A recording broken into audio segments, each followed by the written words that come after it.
Welcome to Getting Sketchy Live, brought to you by thevirtualinstructor.com. And now, let's get sketchy. Hello there, everyone. Matt here with thevirtualinstructor.com, and welcome to Gettin Sketchy Live, the greatest live broadcast in all of YouTube.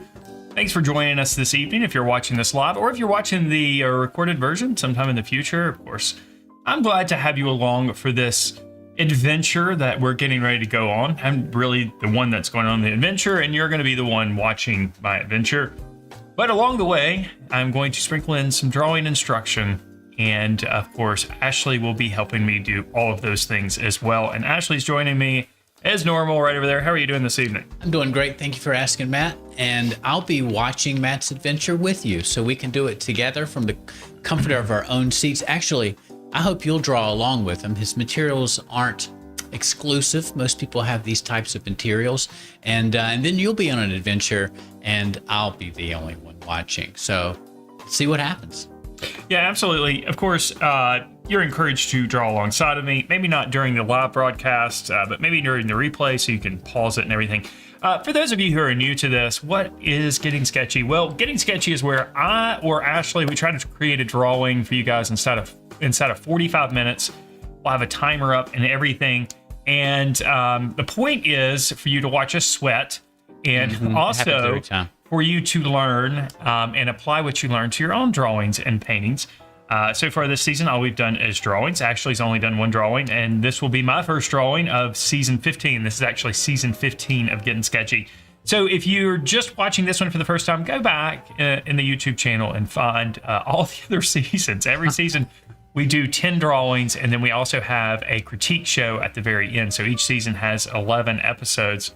So that's a lot of episodes you can go back and watch. Matt, do you think anyone ever binge watches our seasons? Watches them all in a row? Oh yeah. Because I put them. I don't know if Ashley knows this or not, but at the end of the season, I put them over on the website, and they're all on one page. Yeah. So you can watch the entire season when we complete it. But right now, this is live. So you're watching. Well, you might be watching the recorded version. It's a weird thing what happens here on YouTube. Anyway, at this very moment in time, we are live. That's right.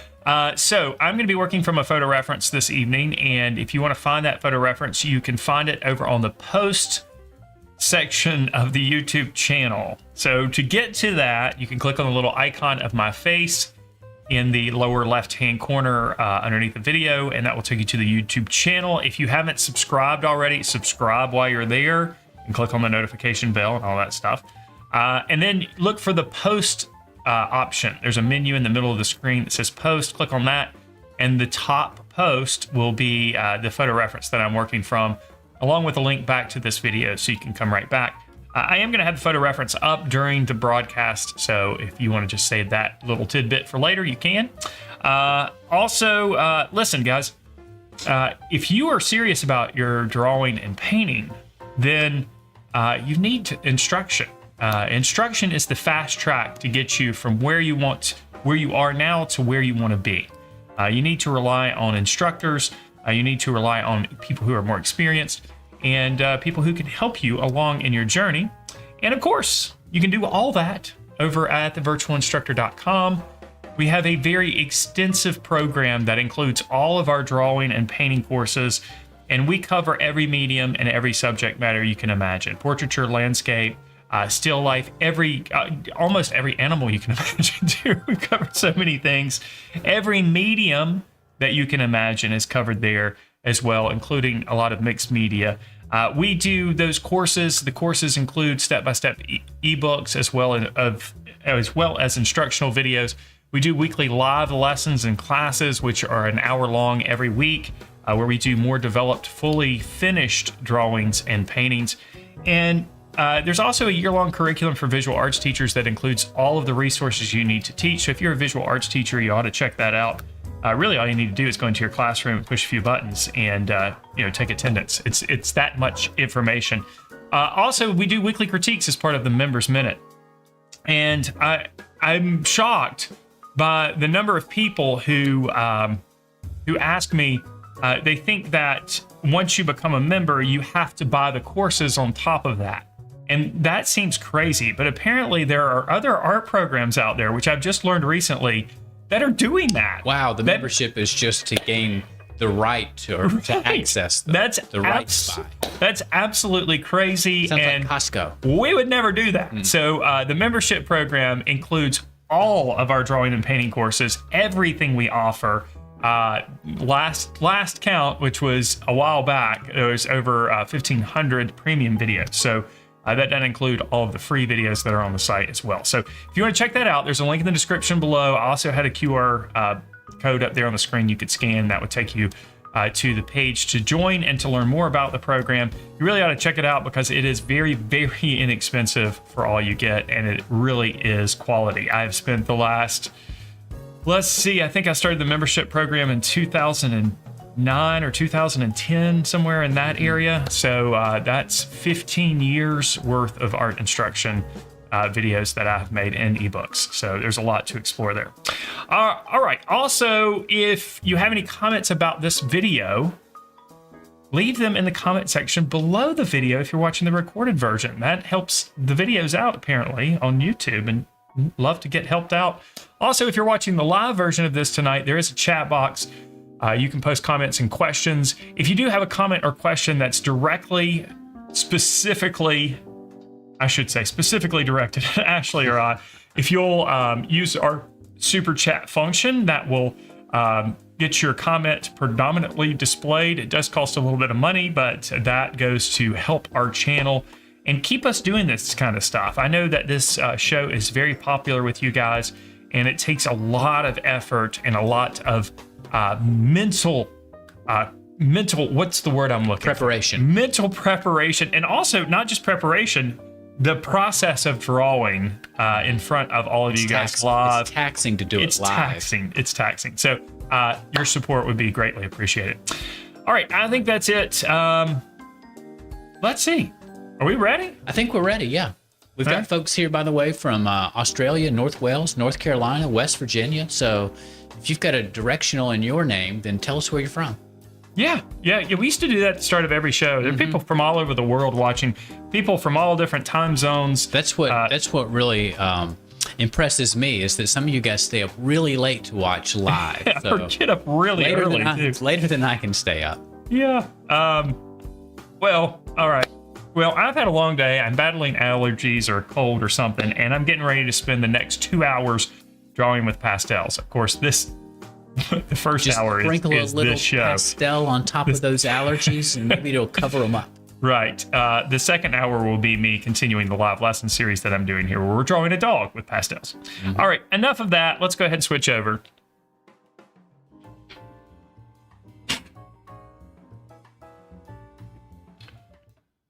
All right, here we go. What we got here is the reference over here. You're gonna have your reference on the right tonight? I'm gonna have it on the right because I've got all my pastel stuff hidden. It'll look like he's watching you draw. Here, yeah, he's gonna be looking at me draw. It'd be really cool to do like a mirror image. They were looking at each other. I'm not gonna do that tonight. But the photo reference is up there for your viewing pleasure and comparison purposes. The paper that I'm going to be working on is PastelMat paper. And it is a pricey paper, but the paper is your foundation for your artwork. So it makes sense. It's your first choice. Yeah. Right? The first choice you make in a series of about 1,000 is point. your paper. It is your first choice. It is also a very important choice because if you're working with pastels on the wrong paper, if you're using a surface that does not have enough tooth or texture, you're not going to be able to layer the pastels. And you've got to be able to layer pastels to use them to their fullest potential. So this paper does look pretty smooth, but it's not. It's kind of like a fine sandpaper. So it's going to allow for lots of layers on the surface. There's a limit to that, but this paper is PastelMat paper, and this color is beige. I believe it's beige. That's the official name. I believe the official color is beige. Beige. How exciting. There is a sable color that's pretty similar to this, and this may be sable. I don't know. It's either sable or beige. I'm calling it beige. They're not labeled on here, but it's a nice neutral color to start with. Yes. Now I'm going to be using Rembrandt pastels. Here's some of them over here. And I'm also going to be using Carbothello pastel pencils. Here's some of them here. How And I just got organized this they stuff are. all spread out all over the place here.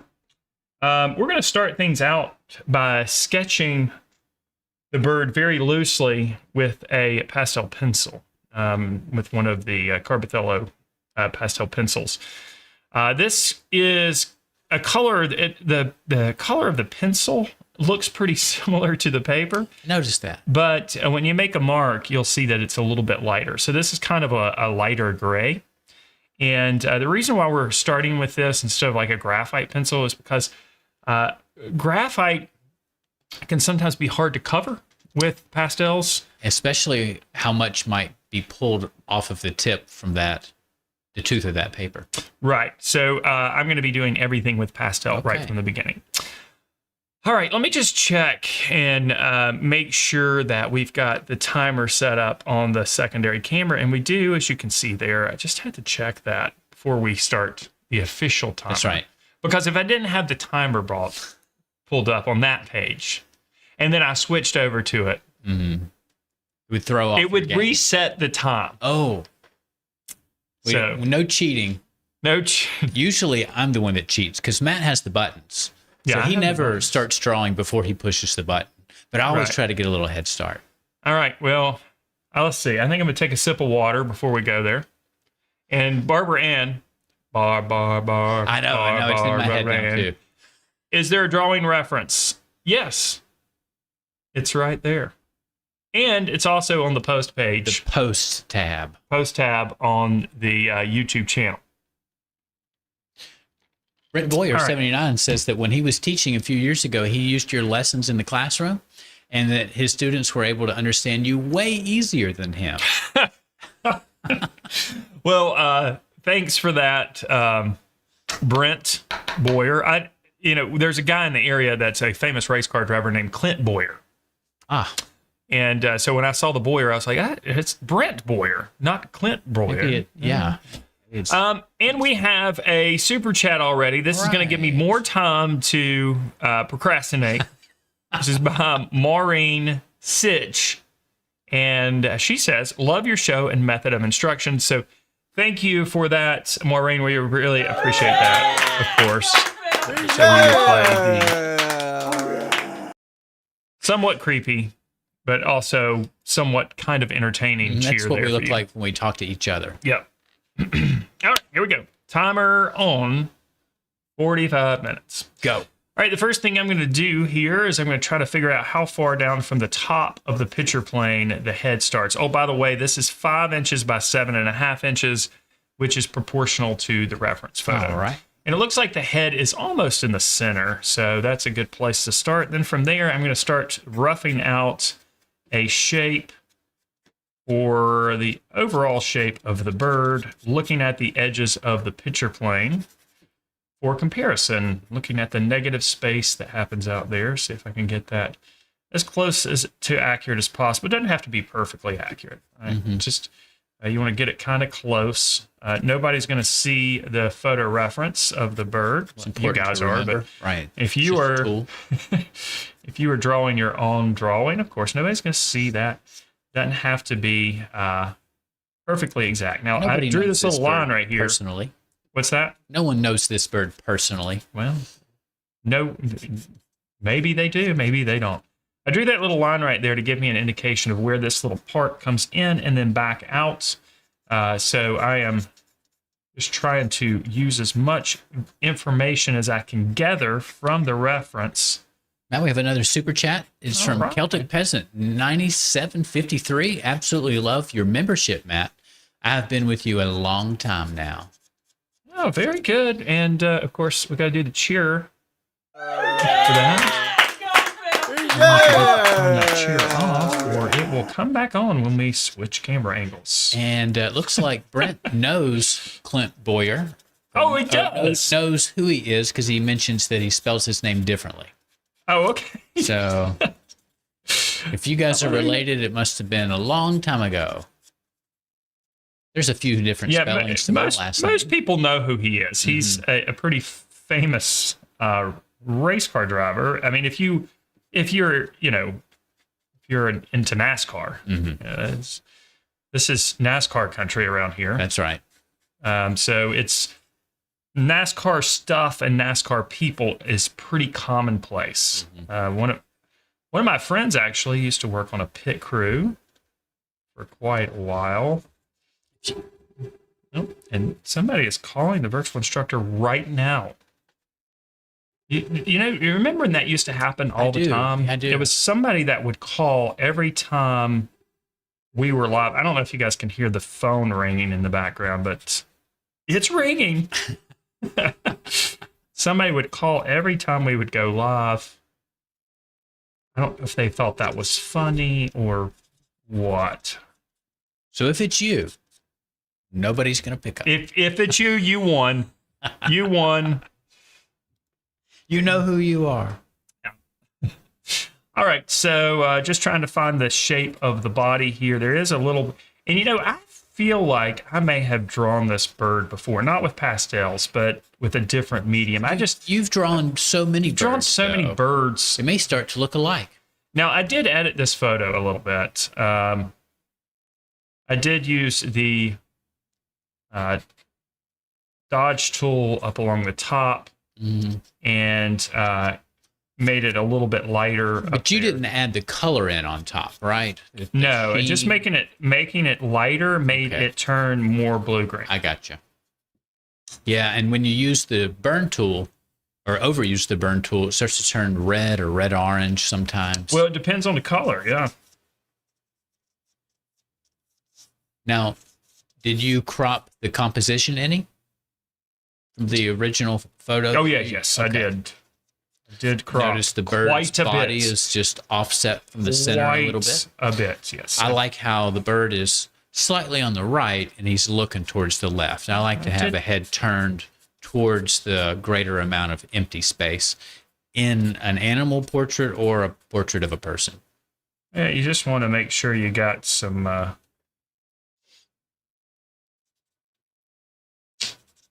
you want to make sure that you've got some kind of dynamic qualities to the subject. So, instead of just drawing the bird straight on, you want to look for reference material that's going to lead to a more dynamic image and also create your own reference material. Hoot and Holler 635 says, how would you compare Conte Opry pastel pencils with the ones you were using? Conte Opry pastel pencils are the best pastel pencils. They're a little larger, right? On the planet, yes. Now, the thing about the Pastel Opry is they are softer. They are more like stick pastels. And as a result, they are very brittle. And they require to be sharpened quite often. And because they're so brittle, they break. Which, some people, nowadays, people would say, don't ever use those pencils because they break all the time. You know what people say about Prismacolor? Oh, right. People have gone crazy about Prismacolor. They break. But the softness is a feature. Yes. Not necessarily a drawback. All right, at some point, I have got, I think I've made my bird just bigger. I think he's he's a little bit bigger. Because proportion looks okay. Maybe it's just larger in scale. Just bigger. So the tails are going to come, the tails, it does look like multiple tails. They're going to come down a little bit further in comparison to the reference. Just so they could make sense. It looks like, it just made the bird bigger. Maybe this part could be a little bit higher up. And then we'd need to move the branch and everything. I'm just going to keep him being a little bit longer, a little bigger. No big deal here. No, not with the subject. No. So it looks like the same bird. The proportions are there. Just a little lower on the picture plane. And maybe just a little bit bigger. All right, let's start adding some colors here. I'm going to start with maybe some darker colors. So I'm going to start with some dark blues. And I'm just going to look for areas where I see darker values. And I'm just going to start putting in some of these bits of color real quick and loosely. And Then we're going to go back over the top with a little bit of brown, believe it or not, and see if we can't mix some natural looking blacks. It's going to be really loose here at the beginning. And we're going to keep this kind of painterly. That's the goal. Yeah, that's what's nice about pastels. They're a drawing medium, but it kind of feels like you're painting with them. Some people call their pastel drawings pastel paintings, in fact. So I like to think of it as just dried paint. You can lay down large, wide swaths of color like you would with a brush. So you might notice I'm putting some of this dark blue in areas that are not blue. And that's going to help kind of tie everything together. And it's also going to add a little bit of color to some of those shadowed areas.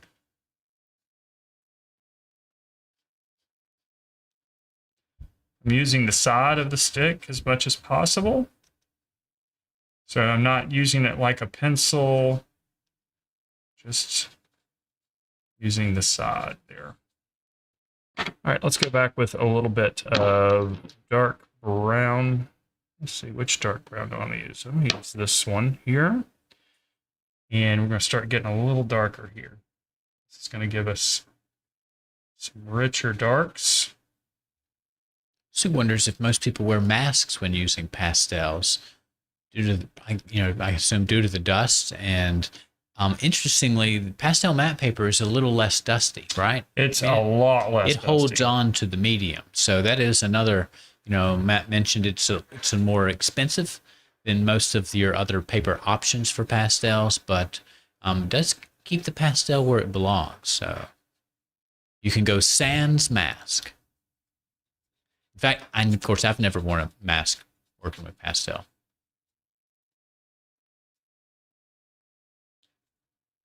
Now, I do like to work with pastel on a vertical surface so that I don't have to blow dust away. And this is if I'm working on a different paper, paper that maybe doesn't hold pastel dust quite as well. And then the dust is more likely to just fall down into the tray on an easel rather than having to be blown out into the air where it probably floats around for quite some time. Just trying to get some of these darker values in place before we start putting some of the lighter values on top. Let's go back with that blue, bring a little bit more blue back into this area in the head. Oh, that's getting really rich in there. Cubs Win asks, are these oil pastels? No, these are soft pastels. Soft pastels.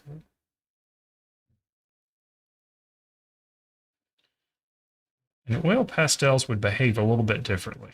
Oil pastels are a completely different medium, for sure. Yeah, they really are. All right, they're slick. Let's see if we can get a little bit of some darker gray. Put a little bit of some darker gray right here on the breast. Just get some of that color in there. And this is going to help mute some of the colors that we put on the top so that we have a little indication of some shadow there. Kind of see where the parts of that chest are a little bit darker.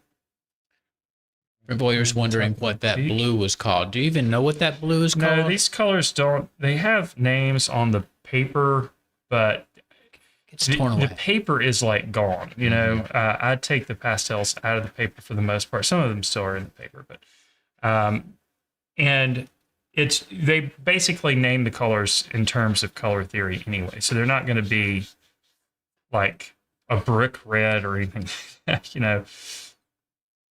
Karina wonders if you're using ultramarine because she avoids the hardness of the Prussian blue. Oh, I am avoiding the blue that does tend to make things a little bit hard to layer. There is that going on there. Yeah, there is a blue in there that might look like it's shinier than the other pastels and seems to be more compressed. Seems a little harder. But I felt like it wasn't as bright as ultramarine. For those of you picking colors. No, the blue I used was not as light for sure. It's darker blue, but I don't know if I'd categorize it as Prussian blue. All right, a little bit of a darker brown there. I feel like we need a little bit more of some gray before we start putting down. Oh, that darker passage in the middle of the bird, you know, that Matt has put in already, kind of like an underpainting of that shadowy area. If you squint your eyes at the bird, you can really see that same shape. The edges are softer on the bird. There's more gradation right now. So, but you can see how the shape that Matt was picking out. If you kind of squint your eyes at the bird, it becomes more clear. All right, now I'm putting a little bit of light brown in some areas here. Keith Scholes asks that, well, he says it seems like you're maybe going dark under lights. Is that usual with pastels? Is that your process with pastel? Well, that's certainly one way you can do it. Some people really encourage you to do that. Mm-hmm. And you know, you build up those layers and they get thicker and thicker as you get lighter and lighter. And kind of reminds me, that concept kind of reminds me of late period Rembrandt paintings. You know, looks like he built up the paint heavier and heavier as he worked towards the light. I sometimes work that way and sometimes I don't. You don't have to with the soft pastels because they do such a good job layering over top of one another. Different than colored pencil. All right, let's start getting some Celtic other colors in there. Wonders if you and I have a preference over the so-called pastels, soft pastel versus oil pastels. They're different mediums. Yeah, they're really different. I know they're both called pastels, and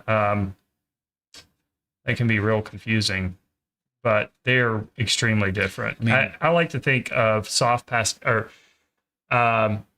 oil pastels as being kind of like large colored pencils, because they behave the same way in the way that they layer and mix. Like, for example, with soft pastel, like I'm using right now, I can go right over the top of a color completely and cover it completely.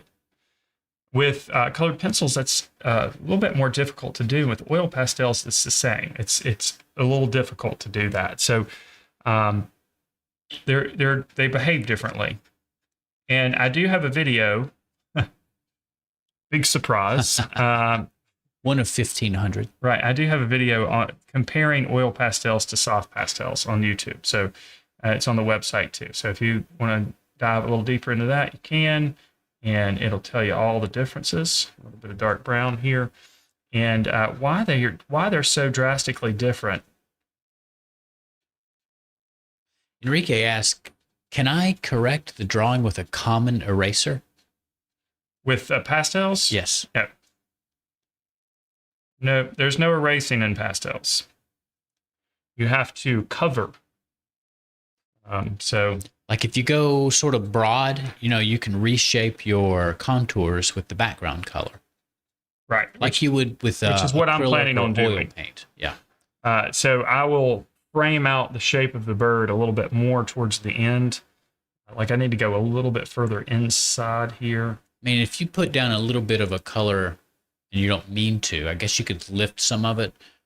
Karina points out with a kneaded eraser, but not so much with rubbing. You can just go over it, especially if you have a paper like this. Yeah, if you're working on a paper like this, you're not going to be removing very much pastel, for sure.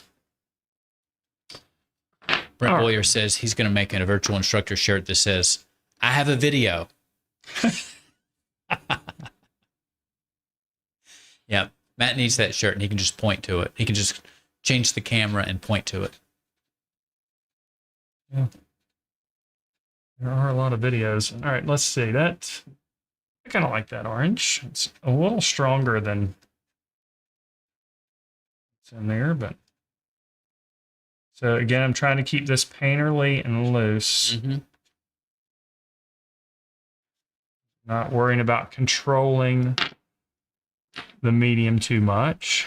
Birds are a great subject to practice your color theory on because, all birds, they're so similar in that they're sort of a variation of the same kind of shape, the same kind of teardrop shape. But to be so similar in shape, they're so variable in the different values and colors that they show up in our yards in. They're almost like little paintings unto themselves. Karina says this bird has the colors of TVI. I guess he is a little dominated by blue and orange right now. Yeah. Did you do that That's on purpose? no accident. It kind of is an accident, but it works. I am drawn to orange and blue. That's what it is. That is my favorite combination of colors. And that's why it's in the logo. There's no accident. All right, a little bit of light gray up here, although I feel like it needs to have a little bit green in it, actually. We'll shape that eye in just a minute. So let's add just a hint of kind of a minty green in there. I know it sounds crazy, and it might be crazy, but let's mint green in there. Minty green. I think that will make more sense with the background once it's in there.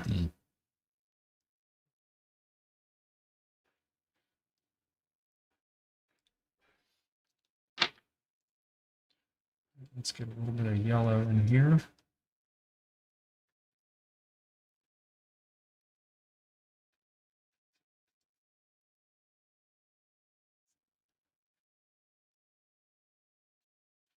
This bird is interesting in that its colors in its breast are so bright and dull, all pretty close together.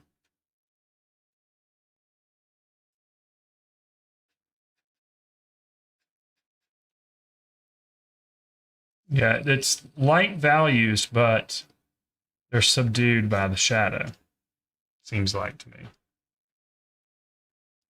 Barbara Ann says, I don't have many pastels like you were using, so can I do this with just the Carbothello pencils? No, you can't. That's a joke. Of course you can. Maybe more mixing, possibly mixing those colors down. There is an advantage to having a large number of pastels. There's going to be a little bit, you're going to be more controlled with it than what we're going to see here with this one. That's fine. The pencils, they'll impart a little bit of their own. They'll contribute to your style. We'll say that they'll contribute to your style. Pastel pencils are really better suited for more controlled drawings. I mean, I'm going to use some pastel pencil in this, but it's going to be kind of too refined.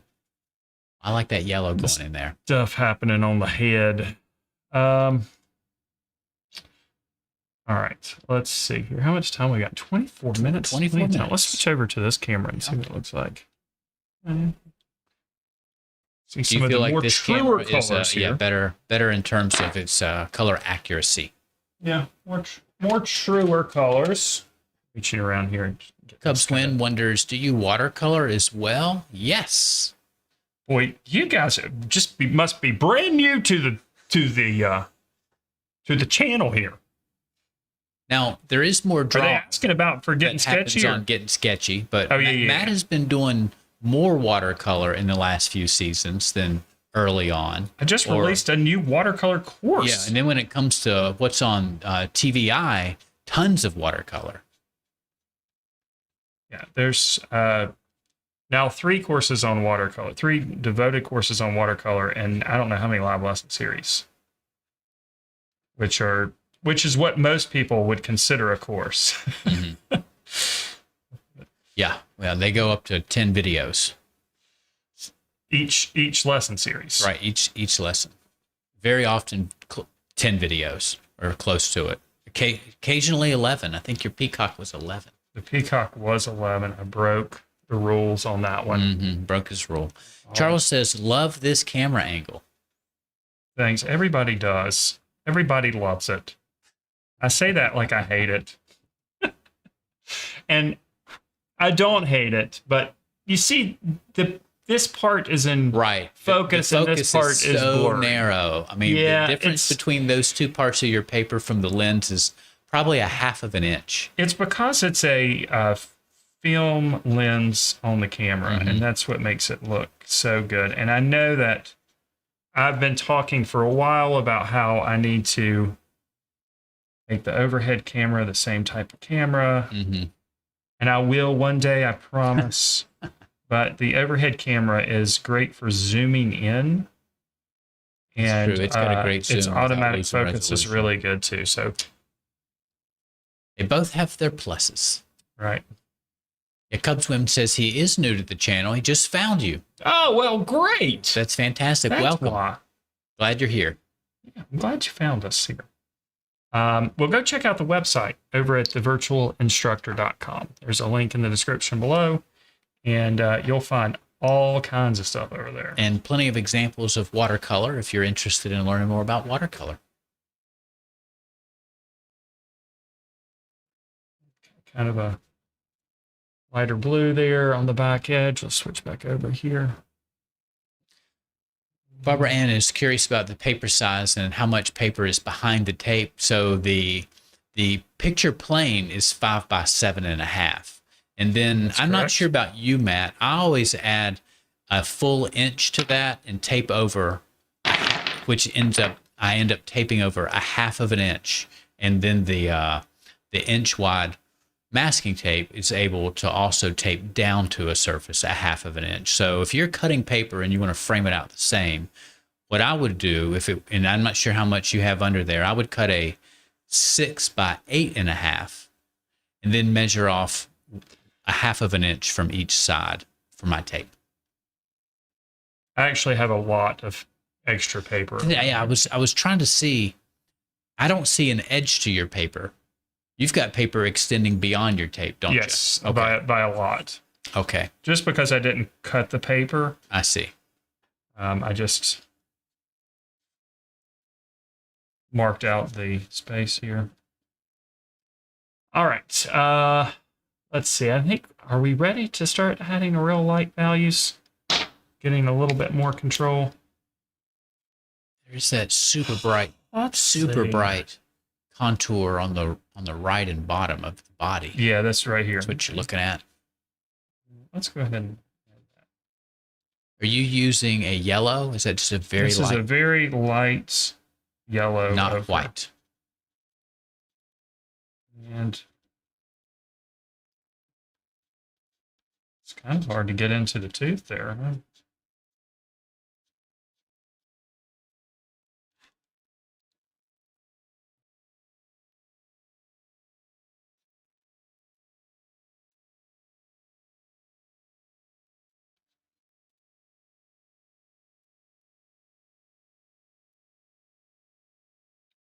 All right, well, that's expanding the value range and making the dark seem darker at the same time. All right, so let's move that edge down here a little bit. Getting really thick there in the tooth. Getting heavy in the tooth.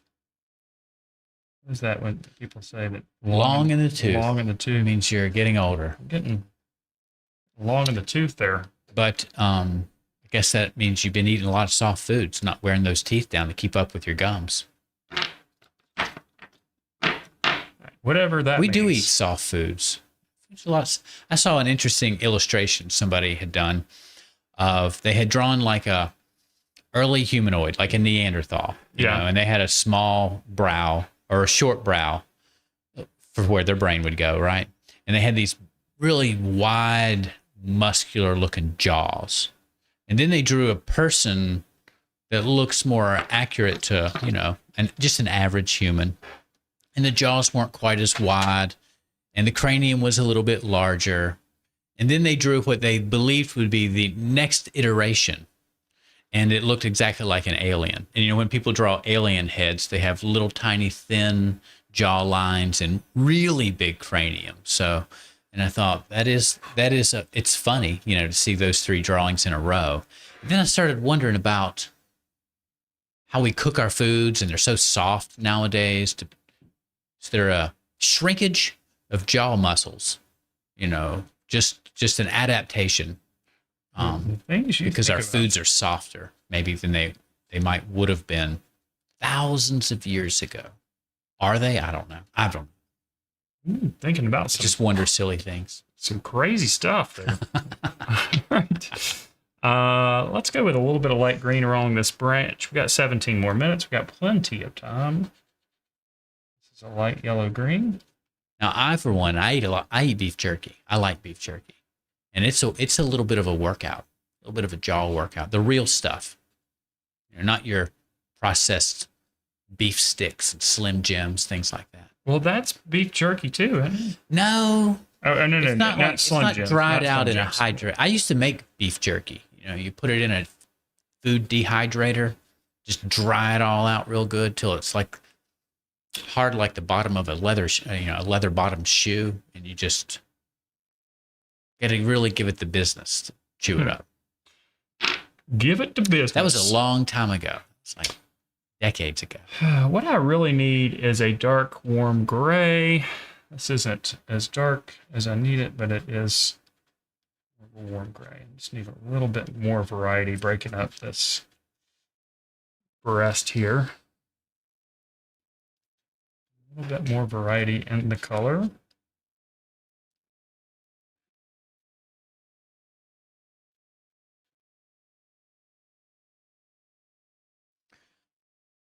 Enrique wonders about fixing this drawing. Matt doesn't use fixative. No, he just takes good care of his drawings when he's finished. Yeah, he files them away in a drawer, and they don't shuffle. Fixative can make your drawing look flat. In fact, Friday I'm scheduled to put out a YouTube video on secrets to success with pastels. All right. Look for that on Friday. And one of those secrets to success is protecting your work. And I do mention,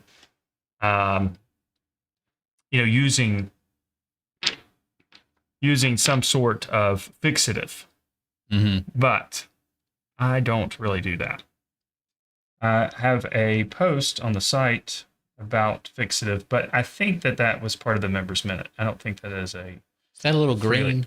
This is a little gray. Oh, it's gray. Okay. Yeah. A little gray on top of the green.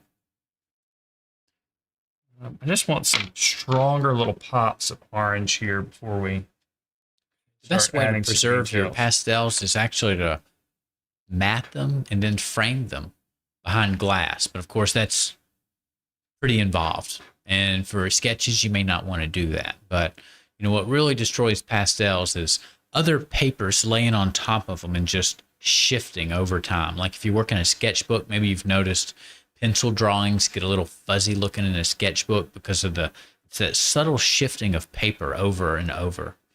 So it's got to take care of them. They are, it's art. It's delicate sometimes. Sometimes it's made of bronze and it's not delicate at all, but some media. A little bit of red orange here. I'm gonna take some liberties with this piece a little bit and bump up the color a little bit. You had some of that orange in that area before, and it is a darker area. So orange is bright, but it's also darker than the yellow it's next to. I don't like that. I like that color, but I don't like the fact that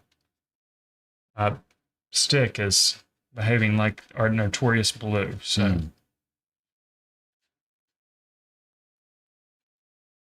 little bit more of that. I do use fixative, but I use it probably not enough to even matter. And it's very, very light. And I use it, but it doesn't matter. Yeah, I don't use a whole lot because if people have noted that it does change the values, and it does. I mean, it can make your values quite a bit darker.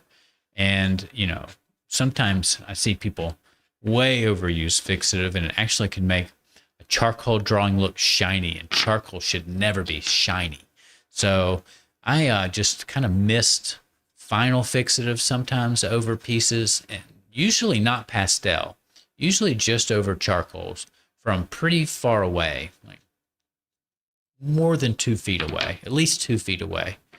Real fine mist.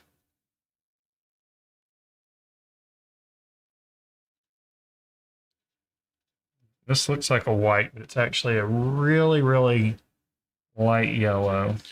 And one of the reasons some pastel artists have used workable fixative in the past is because their paper wasn't pastel matte. It didn't have as much tooth, and they get to a place where it's difficult to layer subsequent layers over what they already have, and they'll use a little bit of workable fixative, which actually kind of, when it dries, it kind of makes a little bit of a gritty or grainy surface again, and then they can get more layers on top. So that's fixative used not in the end process, and so it wouldn't affect the final results of your artwork, but it can, it can serve, I guess, in place of a more toothy paper a little bit.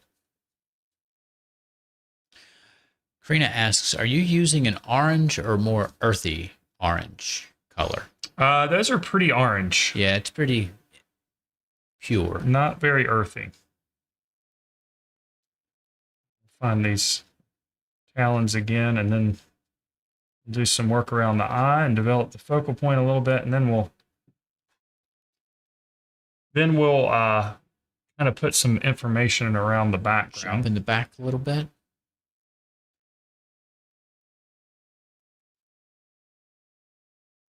We'll add some little highlights here with the light green. The talons, still really a light yellow green. Just some little subtle things here.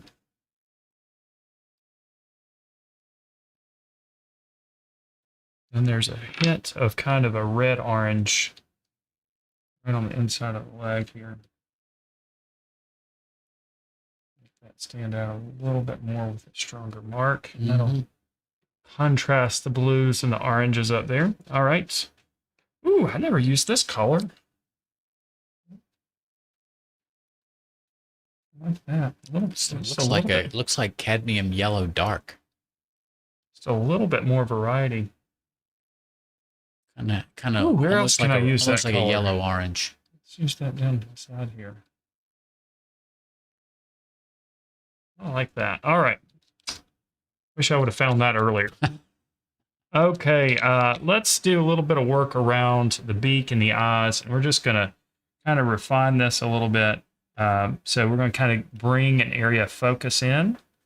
So, we've kind of been painting everywhere pretty loosely. I want it to stay loose like this and feel painterly.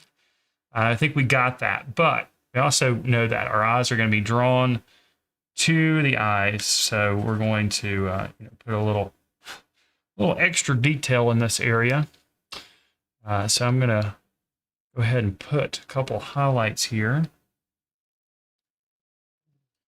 Celtic Peasant asks how I store my pastel artwork, and I do like to put a mat around it, even if it's not going to be framed, and then tape a cover sheet over the mat. You can kind of lift up the cover sheet and lay it back down, and I usually use newsprint for that.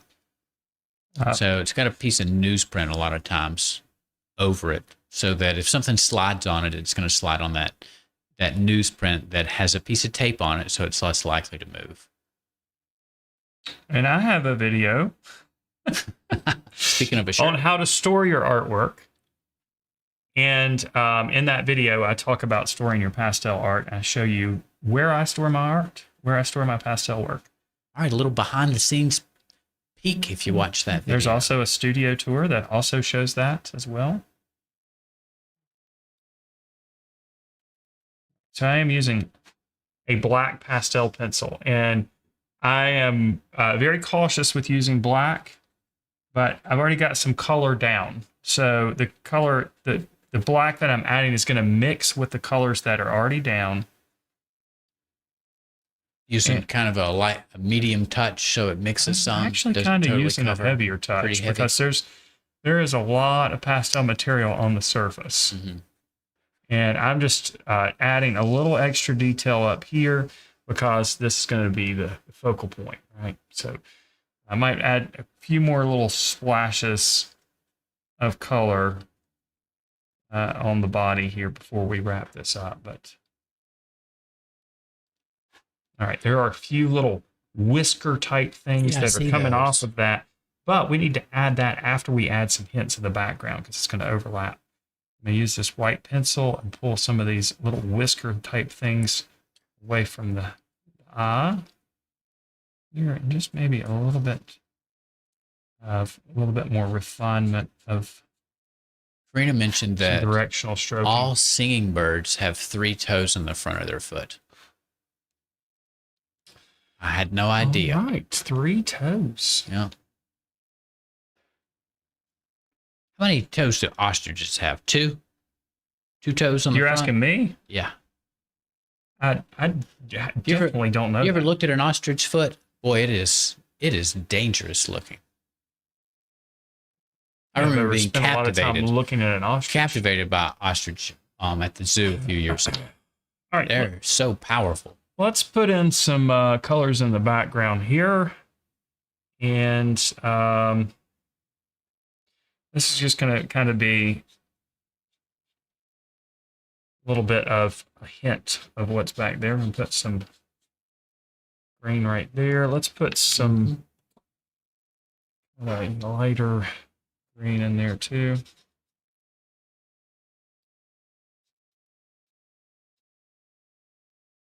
And right along the edge here. We're just basically going to use these bits of color to kind of frame out the edges and make our composition a little more interesting.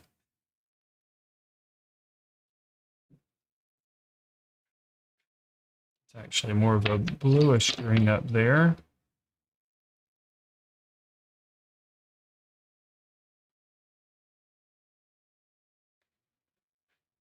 Don't worry, I'm not concerned about the clock unless you guys are.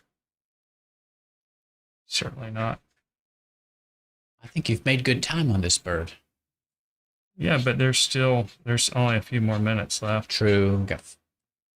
We do have to get this little bit of information in here. I need a cool green. Where? Somebody give me a cool green here. I'm looking around, guys, so just... I really don't see a really nice, coolish green.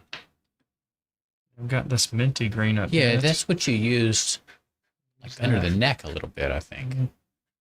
So bring a little bit of that same color in the background. That's good. I think that adds a little bit more focus to the head.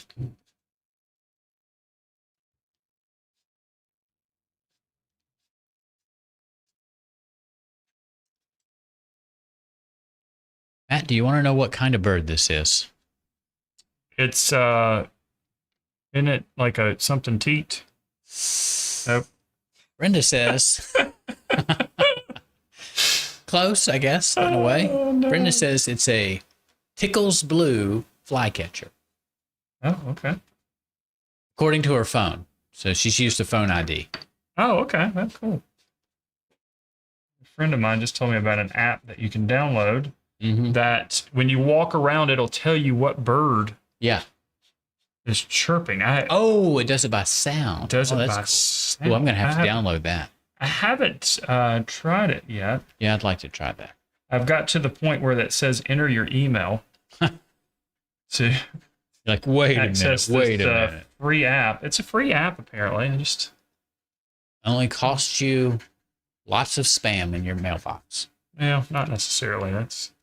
Do you have a special email address you use for signups like that? Yes, my personal email.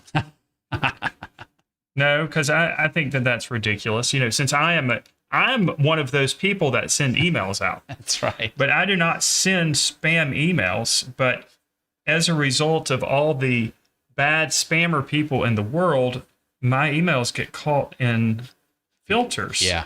And people want to hear from what I'm sending out. Mm-hmm. And it gets blocked sometimes. And that is extremely frustrating. And there are for both parties. And there are several email providers that are notorious For blocking doing your stuff. They're always the ones. Let's see, we lost a little bit of that. Just a little bit of that wing there. Let's bring it back. Well, Brenda says that this app is totally free, the one she's using. Yeah, the one that I was suggested is totally free too. I just have to put in my email address. Just haven't done it yet. I haven't been in a position to listen to birds. We've been putting up bird feeders around my yard over the last couple of years, and it's making quite a difference. We have a lot of birds in our yard now. 2 pair of binoculars. Spend a lot of time looking at the birds. Lots of hummingbirds. They take over our yard in the summertime. But they keep you busy. Mixing up that sugar water, I mean, they get demanding. I think we've had the same hummingbirds for the last few years because when that hummingbird feeder gets dirty or too low, they hover in the window and just look at us. And I had one fly I was outside in the driveway over this past summer. Do you think those hummingbirds know that? You're feeling? Yeah, one of them flew right in my face and just hovered, just staring at me for a solid 4 or 5 seconds, and that's a long time in hummingbird world. And you think that hummingbird knew that you were? It is. They are constantly looking in my son's bedroom window, and the hummingbird feeder is right. There's one next to his window, and one by the living room window. We put them where we can see them without having to necessarily, get up, stand up, and walk to the windows. But there's something else, and they're territorial. They don't like too many hummingbirds around the feeder at once. They chase each other away.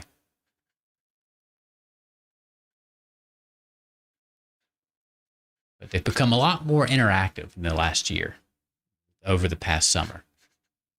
That's why we wonder if it's the same birds coming back each year.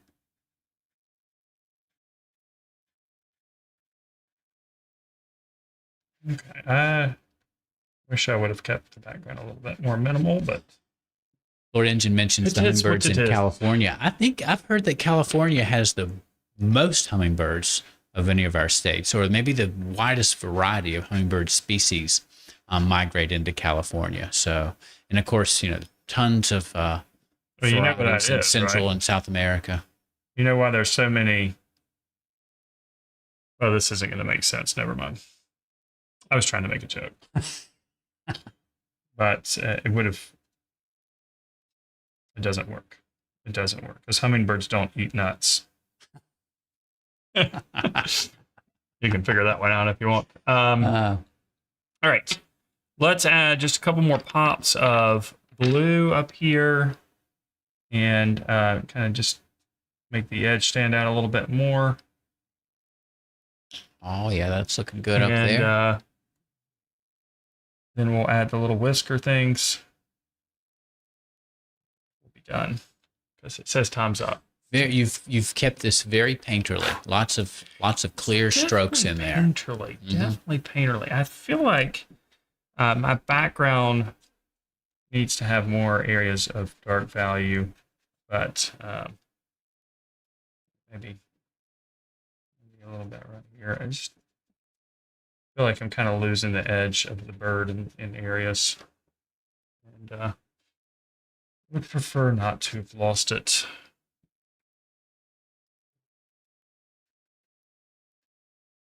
Well, Brenda says that looks fabulous, Matt. Thank you. All right.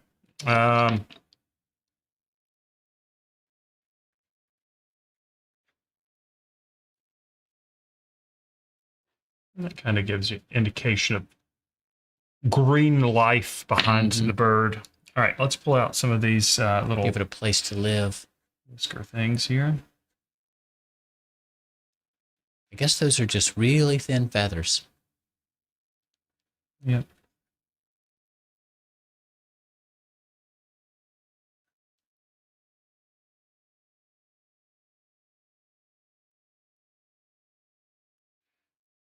Bear in the Garden says, love it. Great lesson as always. Thank you. And Lemon Joe's wife says, I am so motivated. Thank you. Oh, that's great. That's awesome. Yeah, it's great. Great comment. Everyone should be motivated.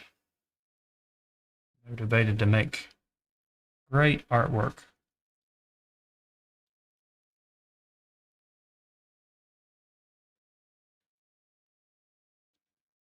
Just a little extra pencil work up there to pull our eye to the top of the bird.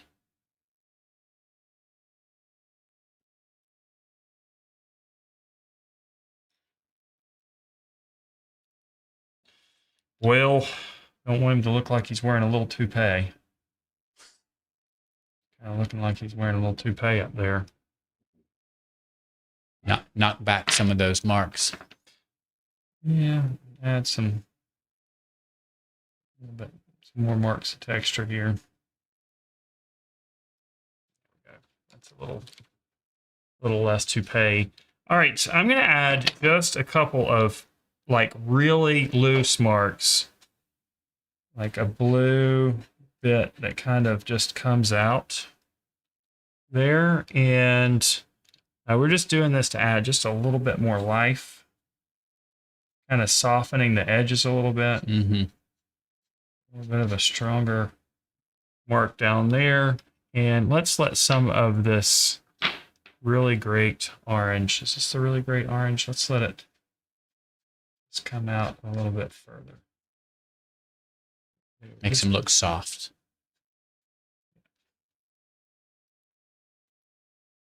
All right. We'll call that one done. Now that I have pastels absolutely everywhere. Let's look at it from the other side there. Yeah, and there we can see those colors. Well, we could see them before, but yeah, but now you get a really stand out. Better idea of what they look like. I just wish the whole thing was. You guys can see how Matt has his paper taped now. He's got a larger piece, and he's just framed out a picture plane.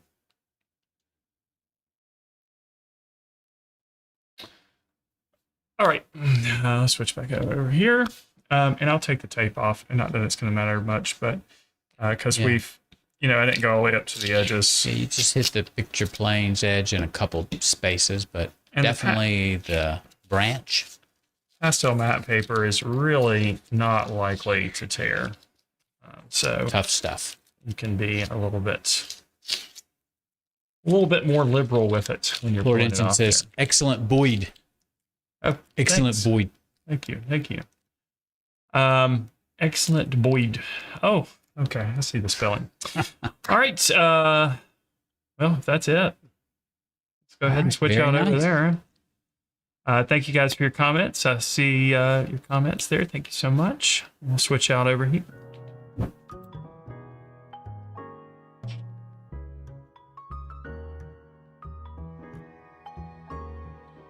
All right, guys, thanks for sticking around for the conclusion there as I continue to adjust my seat. I feel like I'm sitting so low.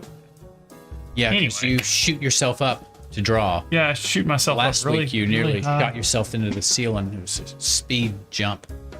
Yep. And then when you drop down, you feel like you're at the kids' table again on Thanksgiving back in the 80s. Right. Well, I'm sometimes at the kids' table anyway. Still adding stuff. That's okay. It's okay. All right, guys, next week, Ashley will be doing the drawing. You have any idea what you're going to be doing? I do. I have an idea. Last week I drew a sharpener in pencil. I do like to start the season a lot of times with pencil and sans color. And I mentioned that I like to get into the seasons like I'm getting into the pool slowly in terms of color. So I think we're going to add a little bit of color next week. I have an idea, and I might change my mind. So we'll see where we're at 6 days and 23 hours from now. Okay. Well, we will see. 6 days and 23 hours from now. Guys, remember, if you like this video, if you like this kind of stuff, make sure that you subscribe to the channel and click on the notification bell so you're notified when new videos like this go live, and also when I post the static videos. Also, if you want to check out 3 of our course videos and ebooks for free, there's a link in the description below that will put you on our mailing list, and I'll send you all kinds of free art lessons on top of those free course videos and ebooks as well. All right, guys, for those of you we're going to see in just a minute, we'll see you in just a minute. For the rest of you, hopefully we'll see you right here next week as we go into episode 3 of season 15. Season Gettin 15. Sketchy. All right, if you're watching the recorded version of this, make sure you leave a comment below. Tell me what you think about all of this, and we'll see you next week. And as always, I wish you all the very best in your artistic success. Good night, everybody.